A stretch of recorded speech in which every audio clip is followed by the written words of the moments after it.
Hello, Honors Chemistry, and welcome to Section 2.10, where we take something that you already know and you already understand, and now we're just going to wrap it up in the context of conversion factors, right? What we've been talking about, I say all year, but it's been like, a couple weeks.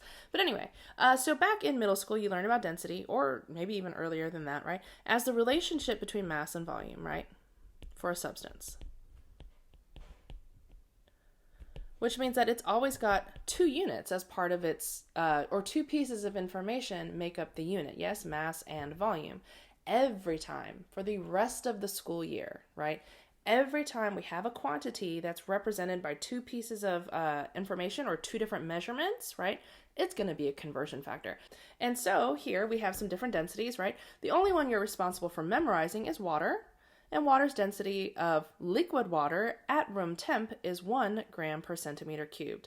Note that 1 centimeter cubed is also equal to 1 milliliter, right? So liquids are often represented in milliliters, right? And solids often in centimeters cubed, but they're interchangeable, right? This is something you should tuck away, right? And so what it means, right? So if something is less dense, right? So like, let's use ethanol, for example, right? So ethanol is 0.789 grams per milliliter, right? What that also means is 0.789 grams are equal to 1 milliliter. Oh my gosh, conversion factor, right? Versus water is 1.0 grams equal to 1 milliliter, right? So what that means is that water has more mass per 1 unit of volume, yes? Water has more mass per unit of volume. If any substance has more mass per unit of volume, what does that mean about it at the microscopic level?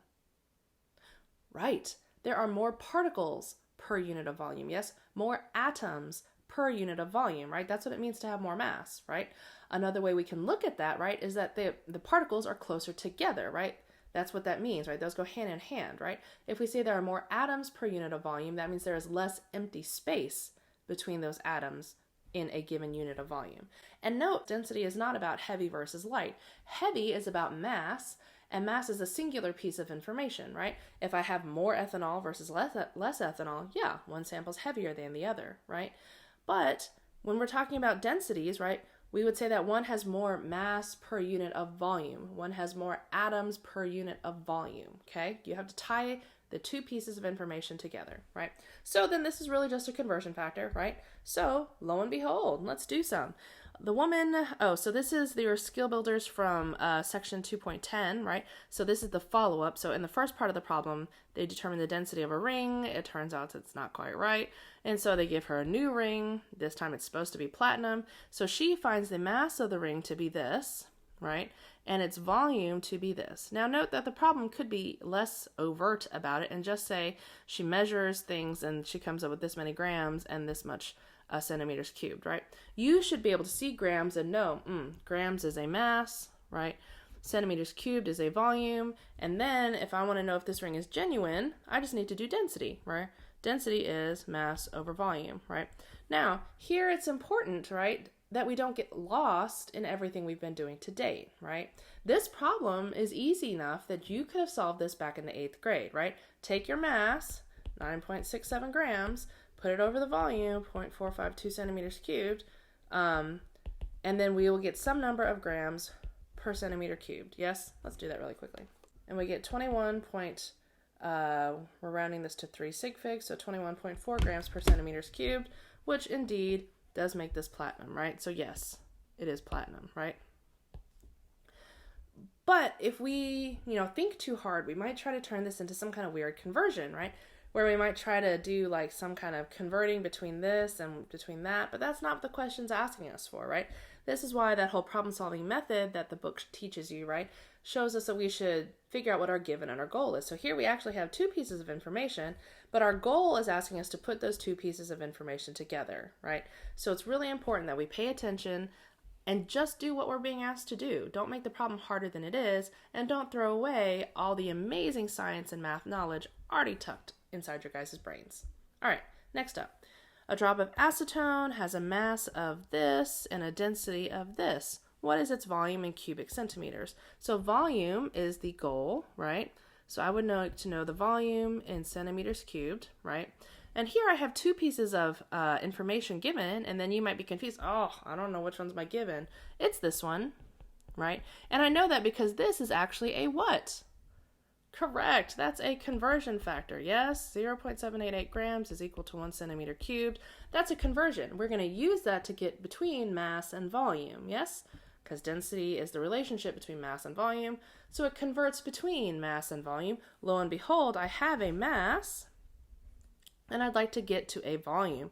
So we have milligrams of acetone, and then I'm going to, if I want to use this, what do I actually have to do first? Oh my gosh, that's right. We've got to get from milligrams to grams. So if we think about milligrams and grams, which of these is the bigger unit, right? Grams. This is 10 to the third, right? So 10 to the third milligrams is equal to 1 gram of acetone. And then we'll go ahead and do the next step where we'll tie that in, right? So 0.788 grams of acetone for every 1 centimeter cubed of acetone. And then those cancel. I have centimeters cubed of acetone, and then the only thing is to make sure I do the math correctly. So again, multiply across the numerators, divide by the product of my denominators, 0.044416 centimeters cubed. And again, we're going to go back to our given, which is 2 sig figs. So 0.044 centimeters cubed is the volume of my drop of acetone. And you're like, oh, that's so small. But then we're really talking about 35 milligrams, which is also so small. So it makes sense. Okay. A steel cylinder has a volume of this and a density of this. What is its mass in kilograms? So I'm looking for some number of kilograms. This is my given, and this is my conversion factor. And note that both of these times I have taken a moment and rewritten the density as its two pieces of information, right? 9 times out of 10, when you see it written like this, you know what to do with it, right? Oh, it's a conversion. I put each piece where it needs to go to make sure the right thing cancels, right?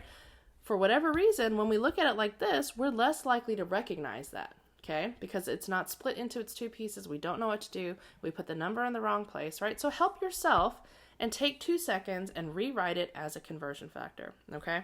So 246 centimeters cubed, and then I would like to get to mass, so I will use my 1 centimeter cubed, 7.93 grams.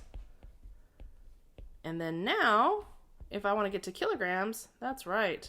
10 to the third grams is equal to 1 kilogram. That cancels also. Kilograms are all that's left. And then I just need to do the math correctly, and then I would be done. So let's go ahead and do that. And then I am going to round it to the right number of sig figs. Well, that says 1.95. All right. And we've done our conversion. Okay. So don't forget, some problems are really simple like this one, where all it's asking you to do is mass over volume. Sometimes we are being asked to use density as a conversion factor. Every time you're given a density, please take 1 minute, not even 1 minute, and rewrite that density as a conversion factor so that way you are more likely to do it correctly. All right. Thank you for listening. Be good. I will see you in the next one for the last couple skill builders. All right. Be good. Bye.